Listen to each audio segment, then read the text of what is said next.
अपनी home country से बैठे बैठे, तो कनाडा में रेंटल प्रॉपर्टी कभी भी मत ढूंढना, बिकॉज हर रोज यहाँ पर एक नया स्कैम है। दो टाइप के स्कैम्स आपको यहाँ पर देखने को मिलेंगे। जैसे ही आपने ऐड देखी फेसबुक मार्केट प्लेस पे या कि जीजी पे या कहीं और, what they will do, they will ask you to pay an advance, might be $500 or any other amount.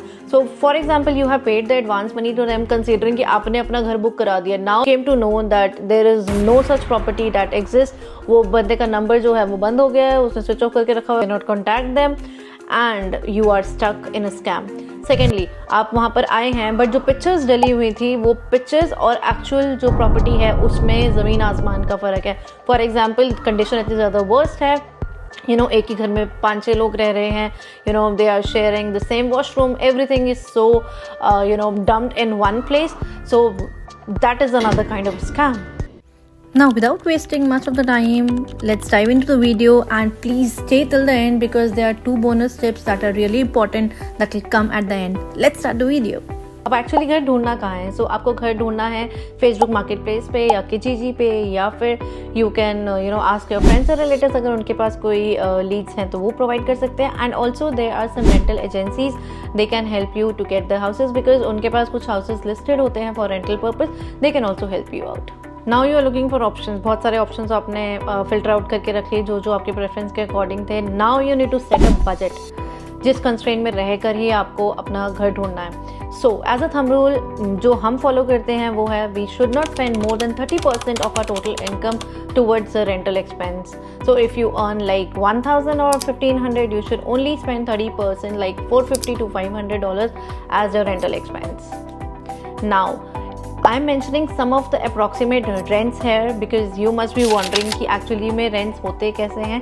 So अगर आपको individual घर लेना है या आपको shared में लेना है, so these are some of the approximates that you can consider. Then you need to negotiate with the landlord with respect to pricing as well as with respect to lease term.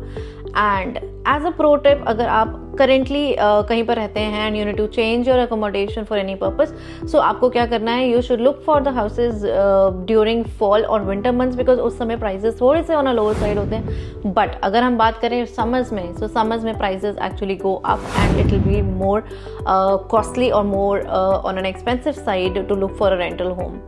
Now physically जाके आपको ज़रूर visit करना है, check करना है वहाँ पे ये 3 चीज़ें. पहला कि वहाँ पे कोई भी प्रॉपर्टी में मोल्ड नहीं होना चाहिए. सेकेंडली कोई पेस्ट नहीं होने चाहिए क्योंकि कनाडा में बेड बग्स और ये इन सब का बहुत इशू है.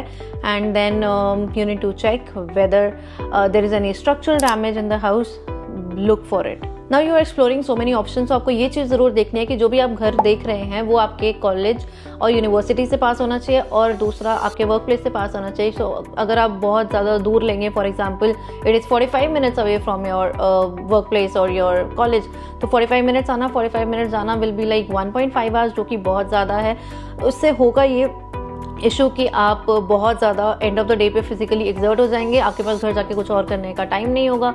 May be you don't feel like cooking, you don't feel like doing any of your assignments. तो वो वाली चीज़ को prevent करने के लिए always look for something that is near to your workplace or your college. Now traveling time आपने देख लिया, उसके बाद आपको ये ज़रूर चेक करना है कि आपके घर से पब्लिक ट्रांसपोर्ट कितना एक्सेसिबल है. सो अगर आप बस से कम्यूट करते हैं, सो बस स्टैंड तक जाने के लिए आपको कितना टाइम लग रहा है. It should most probably should take around 5 to 10 minutes maximum, जो कि 500 to 800 मीटर्स होते हैं, मैक्सिमम 1 किलोमीटर होता है. इतना ही ट्रैवलिंग और वॉकिंग डिस्टेंस होना चाहिए आपके घर और पब्लिक ट्रांसपोर्ट जैसे कि बस स्टैंड में. अगर आप इस कंट्री में न्यू आए हैं तो आपको ये चीज़ ज़रूर चेक करनी है कि you want to go for a furnished house और अनफर्निश्ड हाउस. फर्निश्ड हाउस में आपके पास सारा फर्नीचर और बेसिक अप्लाइंसेज लैंडलॉर्ड प्रोवाइड करते हैं. एंड अनफर्निश्ड में you will get an empty house and just the basic appliances. And कौन से बेसिक अप्लाइंसेज यूजुअली यहाँ पर प्रोवाइड लैंडलॉर्ड्स करते हैं?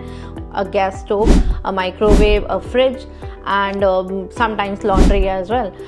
कई लोग देते हैं लॉन्ड्री, कई लोग नहीं देते हैं. ऐसे से अगर हम लॉन्ड्री की बात कर रहे हैं तो हमें कुछ और यूटिलिटीज भी चेक करनी है. जैसे आप जो भी रेंट दे रहे हैं, you need to ask the landlord whether you are paying for example 500 net rent, it is inclusive of utilities or it is exclusive. So if it is inclusive you will be paying $500 as the total rent, but if it is exclusive, अगर you have to pay on top of the rent, so आपको पूछना है कि कौन सी सारी utilities आपको pay करनी है. For example there is hydro, gas, heating, then if they provide wifi और नॉट, और if you need a parking facility as well you should ask them for a parking spot. Another thing जो आपको check करनी है कि आपके घर के पास क्या बेसिक अमेनिटीज़ हैं या नहीं है. लाइक ग्रॉसरी आपकी लाइफ का एक रेगुलर फीचर है जो आपको वीकली करनी है या फिर ट्वाइस अ वीक आप करते हो, तो वो चीज़ ज़रूर चेक करनी है. सो दैट चेक करो कि वॉलमार्ट, फ्रेशको और नो फ्रिल्स और any of the shopping marts are there, and then there should be a coffee shop nearby, and then you need to look for a hospital, how far the hospital is from your place, a doctor's clinic, and all the basic amenities should be nearby. If it is like too far, maybe it is taking for you like half an hour to go, you need to consider this option very very firmly. Due to cultural differences, कई बार landlords prefer नहीं करते the non-vegetarian people, so always look for an option if you are non-vegetarian कि आपको वहाँ पर non-veg cook करने के लिए they are permitting, and sometimes even cooking भी permitted नहीं होते. So you need to look a particular kind of a house जहाँ पर cooking होती है. Some of the basements I have seen जहाँ पर cooking allowed नहीं होती है. So you need to actually consider this. Moreover, rent पे घर लेना is not an easy task nowadays because बहुत सारे documentation required होते हैं. Most of the landlords do ask for your income proof, they ask for your references, they ask for your credit history. So make sure कि अगर आप rental property लेने जा रहे हैं for the first time or maybe for a consecutive time, तो आपके पास ये सारे documentation already ready हो. मान लो आपने घर रेंट पर ले लिया है and now the landlords are saying कि आपके घर कोई गेस्ट नहीं आ सकते हैं. So how would you feel? As an example, this has happened to one of my friends where they were not permitted to have any of the guests of friends over their place. So always look out कि अगर ऐसी कोई restrictions है, so you should be known beforehand. If you have pets, so are the pets allowed in that property or not? You need to check. And moreover, you should also check one more thing that is very very important, that what is the noise level. क्या आसपास बहुत सारे बच्चे हैं या फिर there is a kind of a sound, आप किसी एयरपोर्ट के पास घर ले रहे हो या कोई ऐसी साउंड है जो बहुत ज़्यादा डिस्ट्रैक्टिंग हो सकती है because you are here to study, आपको आपके एग्जाम्स हैं, पढ़ना है, असाइनमेंट्स करने हैं, whatever, you need peace of mind. So always check कि whether the environment is suiting you as a whole or not. And obviously if there is a lease agreement, you need to know all the terms and conditions that are implied. Secondly, you should also know the duration कि कितने time की है lease, whether it is for 6 months or an year. Also, you need to check if there is any penalty on the exit strategy, that is you are leaving early. अगर आपको छोड़ के जाना होता है प्रॉपर्टी को, so what kind of penalties you will suffer, वो check करना है. Also the notice period, like how many months in advance you need to tell them before leaving the place. So now the bonus tips for which you have been waiting for. First one is you should know about Ontario Residencies Tenancies Act. इसमें क्या होता है? It has all the rights of the tenants. So basically it will protect the tenants in case there is some exploitation or there is some issue that tenant is facing.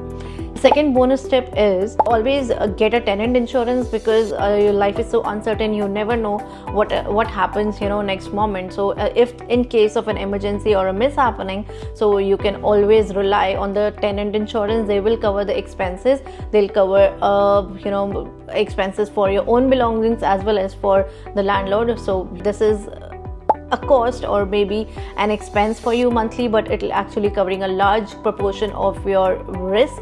So we should always get a tenant insurance. अगर आप Canada में as a new कमर आए हैं, so घर ढूंढना is only one task, but there are so many other tasks lined up for the newcomer, and उससे related कोई tips and tricks अगर आपको पता करने हैं, so you can check my another video. वहाँ पर आपको पता चलेगा क्या करना चाहिए and क्या नहीं करना चाहिए. Within past 1 year मैंने खुद ने 2 बार घर चेंज करे हैं, and I made sure कि मैं ये पूरी checklist जो मैंने डिस्कस करी है इसको फॉलो करूँ because it helped me to get a house that is appropriate for me. And if you found all this information helpful, please don't forget to subscribe to my channel. That's my only request to you all. Thank you for watching.